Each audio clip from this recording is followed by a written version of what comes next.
या लेक्चरमध्ये आपण यामध्ये आपला बॅकग्राऊंड कलर चेंज करणार आहोत, जे की AutoCADमध्ये कसा करायचा आहे ते पाहणार आहोत.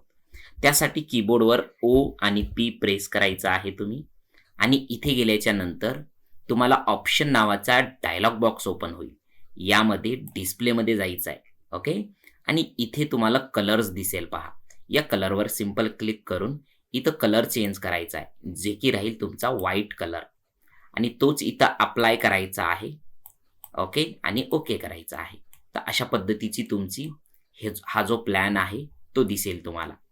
यामध्ये मेक शुअर की सर्व लेयर तुम्ही शो ठेवा आणि इथं तुम्हाला शो द लाईन विड्थ म्हणा.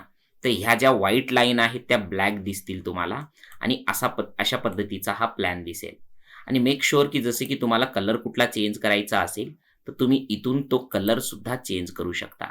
जसा की मला यामध्ये एक ब्ल्यू टाईपचा इथं कलर हवा आहे, तर तो मी याच्यामध्ये अप्लाय करून घेऊ शकतोय पहा.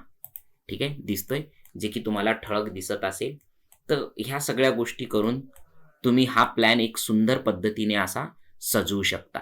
व्हाईट कलरमध्ये जो प्लॅन तुम्हाला दिसतोय तो परत आपल्या ब्लॅक अँड व्हाईट पूर्वस्थितीमध्ये आणण्यासाठी तुम्हाला काय करायचं आहे, यासाठी OP हे बटन म्हणजेच ऑप्शन्स हे डायलॉग बॉक्स परत ओपन करायचा आहे आणि यामध्ये कलर्समध्ये जाऊन व्हाईट कलरच्या जागी आपण परत ब्लॅक अँड व्हाईट हा कलर सिलेक्ट करायचा आहे.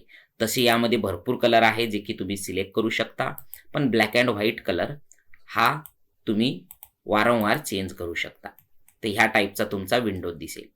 आता मला व्हाईटमध्येच काम करायचं असेल तर मी OP करतोय आणि यामध्ये डिस्प्लेमध्ये जाऊन कलर्समध्ये जाऊन इथं व्हाईट कलर्स हा घेतोय पहा मी. ओके. तर तुम्ही सुद्धा हीच सेटिंग करायची आहे. यानंतर या प्लॅनला डायरेक्टली मिरर कसं करायचं आणि पूर्ण प्लॅन कसा बनवायचा आहे हे शिकणार आहोत.